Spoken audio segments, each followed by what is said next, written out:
یا فیلڈ میں چل کے ورک کر سکیں. اللہ پاک ان کو صحت دے اور وہ مزید کام کریں. کیا کہیں گے؟ آپ کی اپنی فیملی کی بات ہے, آپ کی فیملی میں ماشاءاللہ سیاست میں بڑا کردار ہے, بڑا آپ نے خدمت کی ہے لوگوں کی.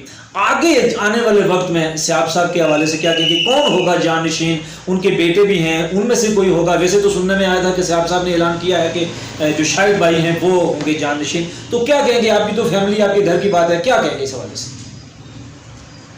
میرا خیال ہے سیاب صاحب کے جانشین تو بیٹے ان کے دو جو ہے نا, شاہد صاحب ہوئے یا شہزاد ہوا, وہ تو دونوں سرکاری ملازمت کرتے ہیں.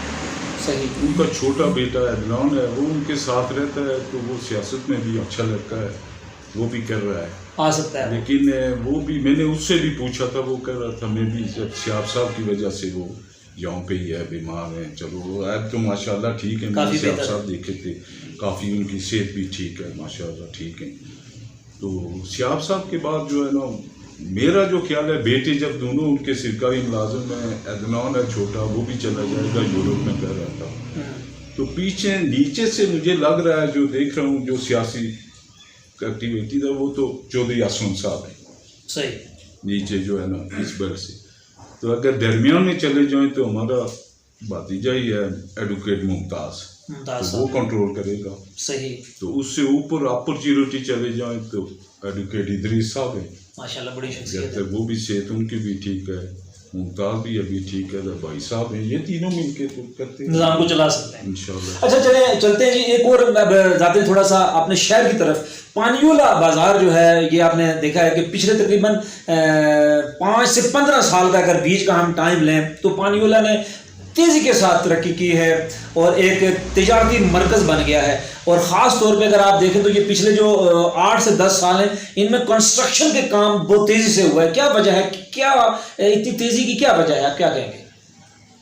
آپ کیونکہ بازار چودھری بھی ہیں اور یہ سارے میں آپ کا بھی حصہ ہے, تو کیا کہیں گے اس حوالے سے؟ پانیولہ بازار میں جو ہے نا کنسٹرکشن کا جو سٹارٹنگ کی نا پانیولہ بازار میں, وہ چودھری اسلم صاحب تھے. صحیح. وہ جب سعودی عرب میں بھی تھے, امریکہ میں تھے, تو انہوں نے جو ہے نا کچھ کنسٹرکشن شروع کی. صحیح. اس کے بعد پانیولہ کی جو ہے نا ترقی, زیادہ کنسٹرکشن جو شروع ہے وہ ہمارا بھتیجا ہے چودھری رضوان. صحیح. اس نے آ کے جو ہے نا پانیولہ کو جو ہے نا ایک نیا جو ہے نا روپ دیا. صحیح ہے. چودھری رضوان ہے, کنسٹرکشن کے حوالے سے جو ہے نا اس نے بہت زیادہ کام کیا. ٹھیک ہے. پانیولہ میں وہ آج تک تقریباً زیارت بازار سے ملنے والا ہے, بلکہ مل چکا ہے. چودھری رضوان کا اس میں بہت ہاتھ ہے. اب بھی وہ ایک نیا پروجیکٹ شروع کرنے والا ہے نیو سٹی پانیولہ کے حوالے سے, جس میں وہ تقریباً 1100 پارکنگ بنائے گا انڈر گراؤنڈ, اور فری پارکنگ دے گا سب لوگوں کو. اس میں وہ کچھ اور شاپنگ سینٹر بنا. تو یہ کہاں پہ ہوگا, مطلب کس جگہ پہ؟ یہ وہ سپلائی بازار جو ہے نا, وہ سپلائی ہے ہماری. سپلائی سے لے کے اس کے گھر تک جو ہے نا, یہ سب جگہ اس نے بس نقشہ وغیرہ بنوا لیا ہے. میرا خیال ہے 1-2 سال میں وہ اس کا شروع کر دیا. تو اس نے کہا تھا کہ تقریباً 1000 پارکنگ جو ہے نا 3 فلور وہ بنائے گا انڈر گراؤنڈ. واہ, بہت پانیولہ میں سب سے بڑا مسئلہ پارکنگ کا ہے. اور وہ سب لوگوں کے لیے فری پارکنگ ہوگی. اس کے اوپر وہ ہے نا شاپنگ سینٹر بنائے گا. اس کے اوپر ایک بات اور جو اس نے کہی کہ میں فلیٹ بناؤں گا کچھ. واہ, بہت اچھی بات ہے. 20-25 فلیٹ, وہ 30-40 فلیٹ بنا کے, یہ بھی بہت ضروری ہے. وہ کہہ رہا تھا کہ وہ مالکانوں حقوق پہ وہ لوگوں کو جو جی ہمارے بنگوئی ہوئی, پٹامڑا ہوا, جو لوگ یہاں رہنا چاہ رہے ہیں میں آتے ہیں, ادھر بھی رہتے ہیں, ادھر وہ اس طرح اس کا جہاں پہ آپ چودھری برادران کا پانیولہ کی تعمیر اور ترقی میں اہم کردار ہے, وہاں اور بھی لوگوں کا اس میں بڑا حصہ ہے. کیا کہیں گے اس حوالے سے؟ ارون صاحب, یہاں پہ بہت لوگوں کا حصہ ہے. پرانے لوگ تھے, ہمارے دکاندار بھی تھے, میں سب کا نام تو نہیں لے سکتا ہوں, لیکن خاص کر کے جو ہے نا اس بازار میں ترقی کا ہمارے شوکت صاحب, ان کا تو بہت بڑا کردار ہے. مجھے ان کا سب سے پہلے نام لینا چاہیے تھا, تو لیکن میں بھول گیا ہوں. تو شوکت صاحب جیسا نفیس آدمی, اور اس بازار میں جتنے لوگ شوکت صاحب کی عزت کرتے تھے میں نے کہیں نہیں دیکھا. تو ان 3 سال میں, 3 سال کے بعد کینیڈا سے آیا ہوں, تو ان 3 سالوں میں جو جن لوگوں کا میں کینیڈا میں ہوتے ہوئے جن کا انتقال ہوا ہے, بہت سارے لوگ ہیں. ہمارے بنگور کے سعید صاحب تھے, ان کا بھی ہمارے پورے ہلکے کو پہنچ کو بہت نقصان ہے. صحیح. سگیر صاحب کا حادثہ بھی ایسا تھا کہ وہ سب لوگوں کے لیے ذرا دکھتے تھا. تو باقی شوکت صاحب کی کمی جو ہے پوری کر رہے ہیں. یہ ساجد صاحب، ماجد صاحب، ان کے دوسرے بڑے بھائی وہ تو یو اے میں ہوتے ہیں. تو یہ ساجد صاحب کر رہے ہیں کوشش، لیکن شوکت صاحب والی بات جو ہے نا ابھی یہ چھوٹے ہیں، تو انشاءاللہ ایک دن یہ بھی اس مقام تک. اور طارق صاحب شوکت صاحب سے یاد آیا کہ جو ہمارا یہاں پہ نیچے گراؤنڈ ہے والی بال کا، تو یہ اللہ پاک جنت نصیب کرے ان کو. پچھلے سال وہ زندہ تھے تو انہوں نے کہا جی کہ یہاں پہ آپ کھیلیں، اور اب وہ گراؤنڈ جو ہے وہ میرا خیال آہستہ آہستہ اسٹیڈیم کی شکل اختیار کر رہا ہے. یہ شوکت صاحب کی گراؤنڈ کی ایک گراؤنڈ کے لیے شوکت صاحب نے اور بھی یہاں پہ جو دیا ہوا ہے جگہ کمیونٹی ہال کے لیے، اور بھی شوکت صاحب کے بہت کام ہیں میں جن کے پورے نہیں کر سکتا. وہ اتنی غریبوں کی بھی مدد کرتے تھے، سب کی کرتے تھے. اس گراؤنڈ میں ابھی آیا ہوں، یہ گراؤنڈ اب تیار ہو رہا ہے. ہمارے جالوت والے خالد صاحب ہیں، ان کا بھی بہت اس میں ہے. تو باقی میں وہ بات کر رہا تھا کہ 3 سال میں جو ہے نا شوکت صاحب کے لے کے 3 وہ حادثے میں پاراڈی کے 3 چھوٹے سگیر صاحب تھے بمبئی سے، ان کی ڈیتھ ہوئی ہے. میرے بڑے قریبی دوست رئیس لالا تھے، وہ بھی اس دنیا سے چلے گئے. اور خاص کر کے ایک بندے کا نام دوں کہ وہ بڑی زیادتی ہے، وہ دوسری ماموں تھے ہمارے سنادی والے. ان کو اللہ تعالیٰ جو ہے جنت نصیب کرے. انہوں نے پانی بھی دیا ہمارے مسجد کے لیے. وہ تو اس سے پانی والے کے ہی نہیں، وہ راولہ کوٹ سے لے کے دوسری ماموں کی بہت عزت کرتے تھے لوگ. وہ سب سے ہسمکھ تھے. اور مقصود اشرف صاحب خالد صاحب کے بھائی، وہ مقصود صاحب کی وہ بھی بہت خاص شخصیت تھے. سعودی عرب میں آج پہ گیا، انہوں نے بہت خدمت کی. بہت سارے نام میں نہیں بھی لے سکتا. تو بہت دیکھا ان 3 سالوں میں بہت لوگ جو ہے نا ہمارے وہ اللہ کو پیارے ہو گئے. تو چلو ہم ان کے لیے دعا ہی کر سکتے ہیں، کیا کریں. پانی والا کی ترقی کے لیے جی ان لوگوں کا بھی بہت کردار ہے. بہت کردار کیا میں کہتا ہوں. شوکت صاحب نے جو ہے نا بہت زیادہ قربانی دی ہے اقتدار کے لیے، زمینیں تک دی، اور جو ہے نا بہت غریبوں کی بھی مدد کرتے تھے. کئی دکانداروں سے کرایہ نہیں لیتے تھے.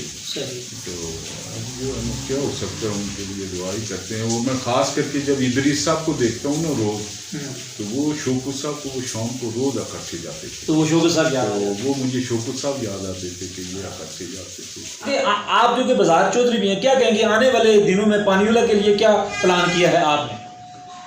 پانی والا میں اب جو ہے نا لوگ جو ہے نا بزنس بھی بہت اچھی کر رہے ہیں.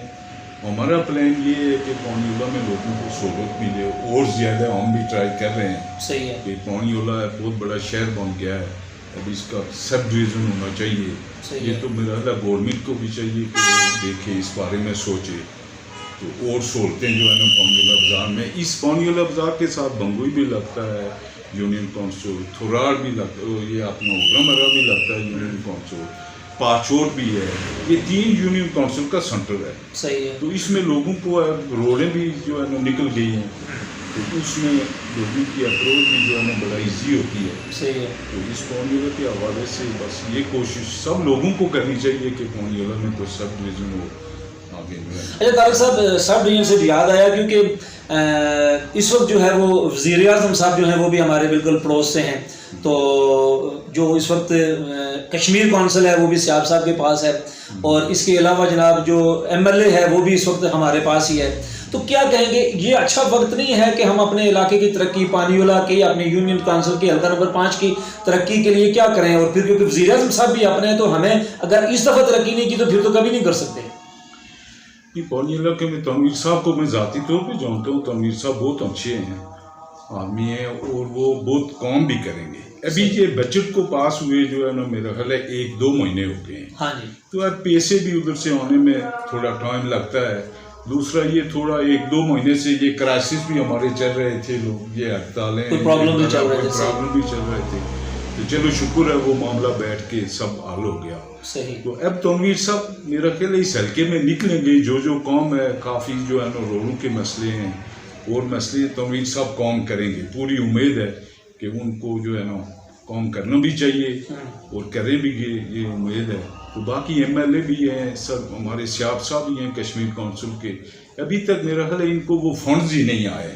تو اب یہ انشاءاللہ ہونے شروع ہو جائیں گے, یہ لوگوں کے کام بھی کریں گے سب چیزیں. طارق صاحب ایک خاص طرف اب توجہ دیں گے, آپ کیونکہ کینیڈا میں 25 سال سے رہ رہے ہیں, تو دیار غیر میں جانا اور پھر وہاں سیٹنگ کرنا کوئی آسان کام نہیں ہے, بڑے مشکل حالات بھی ہوتے ہیں. تو آپ جب وہاں سے یہاں آئے تو آپ نے دیکھا ہوگا کہ یہاں کا نوجوان جو ہے وہ اس سے بالکل لا تعلق سا ہے, کوئی کھیل میں مصروف ہے, کوئی جو ہے وہ پورا دن ہوٹل میں بیٹھ کے گپے لگا رہے ہیں, کوئی کرم بورڈ کھیل رہا ہے, کوئی سنوکر کھیل رہا ہے. تو جو کام ہے یا جو ملک کی ترقی کی طرف ہے اس طرف بالکل توجہ نہیں دے رہی. 2 یا 1 یا 2 لوگ باہر ہوتے ہیں, 5 بندے یہاں بیٹھ کے کھا رہے ہوتے ہیں. کینیڈا میں آپ نے دیکھا ہوگا کہ اگر 10 بندے گھر میں ہیں تو 10 کے 10 کام کرتے ہیں, پھر جا کے نظام چلتا ہے. دنیا نے ترقی کیا, ہمارے یہاں لوگ توجہ نہیں دے رہے. کھیل بھی ضروری ہے لیکن کام بھی ضروری ہے, اور ہمارے یہاں کام نہیں کیا جاتا. کیا کہیں کام کر رہے, یہاں کوئی فیکٹریاں تو ہیں نہیں, تو باقی لوگ جو ہیں فارن سے عرصہ دراز, میرا 47 کے بعد یا 65 کے بعد لوگ باہر گئے ہمارے. تو یہ اسی لیے اسی طرح نظام چلتا ہے. تو کشمیر کا یہاں پہ کوئی تو انڈسٹری ہے نہیں, تو فیکٹریاں بھی نہیں ہیں, تو لوگ وغیرہ بس یہ کرتے ہیں. باہر سے بھی لوگ کماتے ہیں, جو کرتے ہیں بس ٹھیک ہے, چلتا ہے جب تک کشمیر کا بھی مسئلہ چلتا ہے. تو لوگ بھی یہاں پہ کیا کام کیا ہے, کیا کریں, کئی جابیں تو ہیں نہیں, تو باقی اچھا جو لوگ باہر, کیونکہ ہمارا مستقبل جو ہے وہ پردیس میں ہی ہے, پردیس میں جانا پڑے گا تو کچھ کریں گے. ہمارے یہاں میں نے کافی دفعہ کوشش بھی کی اس حوالے سے, چینل کے حوالے سے بھی آگاہی کرنے کی کوشش کی. ہمارے یہاں پرابلم یہ کہ میٹرک کرو اور باہر بھیج دو, بیچارے کو کوئی کام نہیں آ رہا ہوتا. تو اگر ہم بجائے وہاں جا کے 5-6 سال خوار ہو کے کام سیکھنے کے, اگر یہاں کوئی اچھا کام سیکھ لیں, سرویئر کا کام سیکھ لیں, الیکٹریشین کا کام سیکھ لیں, اگر زیادہ پڑھے لکھے نہیں ہیں, اگر زیادہ پڑھے لکھے ہیں تو کم از کم کمپیوٹر کی تعلیم آنی چاہیے. تو کیا اگر یہاں سے ہم باقاعدہ پلاننگ کر کے کام سیکھ کے باہر جائیں تو وہاں آسانی نہیں ہو سکتی؟ نہیں, یہ ٹرینڈ ابھی چلا ہے. یہ سعودیہ میں ہمارے جا رہے ہیں یہ کورس کر کے ادھر, وہ کیا یہ ادھر ہی کوئی اسکول سونادی میں کھلا ہوا ہے شاید, کوئی اس طرح کی ہے, کوئی سروے ہے اس طرح کے. وہ کورس کر کے سعودیہ میں بھی بہت لوگ سیٹ ہو رہے ہیں, اچھے وہ پیسے بھی مل رہے ہیں ان کو. صحیح, ادھر جا رہے ہیں لوگ. یہ کہ یہ آہستہ آہستہ اب ٹرینڈ چل رہا ہے, تو لوگ یہاں پہ کورس بھی کر رہے ہیں, جا بھی رہے ہیں. تو انشاءاللہ یہ آہستہ آہستہ اور بڑھتا جائے گا. بڑا شکریہ جی. اچھا یہ بتائیے گا, کیونکہ اب ٹائم جو ہے وہ اختتام پذیر ہو رہا ہے, جو آپ کے کینیڈا میں آپ کے دوست ہیں, آپ کو دیکھ رہے ہوں گے, تو کیا کہیں گے ان کے لیے؟ کوئی پیغام اگر دینا چاہیں تو آپ دے سکتے ہیں. جی, کینیڈا میں سب لوگ خوش ہیں, اچھے سیٹ ہیں. صحیح, تو ان کو پیغام یہی میں دے رہا ہوں کہ ہر سال 2 سال بعد اپنی فیملی کو لے کے آئیں ادھر, تو ان کو جو ہے نا ادھر اپنے ملک کا بھی پتہ چلے. بالکل صحیح. ادھر بھی کئی لوگ ہمارے وہاں ہیں, وہ 5-6 سال اپنے بچوں کو نہیں لے کے آتے ہیں. اس سے جو ہے نا وہ بچے پھر آتے ہیں, پھر 1 ماہ کے بعد 2 ماہ کے لیے آئے, وہ کہتے ہیں نہیں ہماری سیٹیں کرو, ہم 1 ماہ کے بعد پورا. تو اس لیے میں کینیڈا کے لوگوں کو پیغام دیتا ہوں کہ جو ہماری کالگری میں یا امریکہ میں سیٹل ہیں یا یورپ میں ہیں, سب لوگ جب تک جو افورڈ کر سکتے ہیں تو ان کو 2-3 سال بعد ایک چکر بچوں کو لے کے, تو ان کو اپنے جو ہے نا فیملی رشتہ دار سب سے ملانا چاہیے. تو یہ جب تک ہم زندہ ہیں چلتا ہے, اس کے بعد پتہ نہیں یہ پھر آئیں گے 10 سال کے بعد, نہیں آئیں گے اس بات کا نہیں پتا. بڑا شکریہ جی طارق صاحب, آپ نے پونچھ ٹی وی کو ٹائم دیا. آخری پیغام اگر دینا چاہے تو دے سکتے ہیں. میں آپ کو ہارون صاحب آپ کا بہت شکریہ ادا کرتا ہوں. تو آپ کا ہم ٹی وی چینل یہ ادھر کالگری میں ہم بہت فالو کرتے ہیں. بڑا شکریہ. تو میں آپ کو مبارک دیتا ہوں اس میں. اور آپ بہت چھوٹے جب پیدا ہوئے تھے تو آپ کے والد صاحب جو ہے نا ادھر کام کرتے تھے. جی مجھے وہ مشین تھی آٹے کی. بالکل صحیح. تو وہ والد صاحب آپ کے جب پیدا ہوئے آپ کو, تو مجھے یاد ہے کہ وہ گھر لڈو لے کے گئے. صحیح بات. تو جب ہمارے گھر میں بھی آئے تو لڈو کھائے, تو میں نے اسی دن کہا تھا کہ یہ آپ کا بیٹا کچھ کرے گا, چاچا ایک دن کچھ نہ کچھ بنے گا. بڑا شکریہ. دیکھیں بہت شکریہ آپ کا, اور ترقی کرتے جائیں گے. تو یہ چینل جو ہے نا اس کا جو ہے نا ہم بھی آپ سے تعاون کریں گے. بڑا شکریہ. میں جتنے لوگ ہیں تو آپ اس کے لیے مزید کوشش کریں، وہ جو بھی کوریج ہوتی ہے جی انشاءاللہ بہت شکریہ۔ اور ناظرین مجھے بچپن میں وہ یاد ہے کہ چودھری اسلم صاحب جب باہر سے آیا کرتے تھے تو یہاں لوگوں کے پاس پلاسٹک کے کھلونے نہیں تھے، وہ میرے لیے الیکٹرانک کھلونے جو ہے وہ لایا کرتے تھے، ان کی مدد کا شکریہ۔ ناظرین آپ کا بڑا شکریہ، کینیڈا میں ہوں، امریکہ میں ہوں، سعودی عرب میں ہوں، دبئی میں ہوں، کشمیر میں ہوں یا جہاں کہیں بھی ہوں، پونچھ ٹی وی آپ کے ساتھ ہے۔ اور آپ کو بتاتے چلیں کہ پونچھ ٹی وی فیس بک کے علاوہ یوٹیوب پہ بھی آپ کے لیے موجود ہے جی، یوٹیوب پہ، انسٹاگرام پہ، ڈیلی موشن پہ اور فیس بک پہ آپ دیکھ سکتے ہیں پونچھ ٹی وی۔ آج ہمارے مہمان تھے بزار چودھری جناب سردار طارق صاحب۔ اگلے کسی پروگرام میں پھر حاضر ہوں گے، تب تک دیجیے اجازت، اللہ حافظ۔ مجاہد بک ڈپو پانیولہ 30 سال سے آپ کی خدمت میں پیش مجاہد بک ڈپو پانیولہ اور گردنوا کے تمام سکولز اور کالجز کی کتب اور یونیفارم دستیاب ہے۔ فوٹو سٹیٹ کی سہولت کے ساتھ مجاہد book depot, main road, پانیولہ، Azad Kashmir.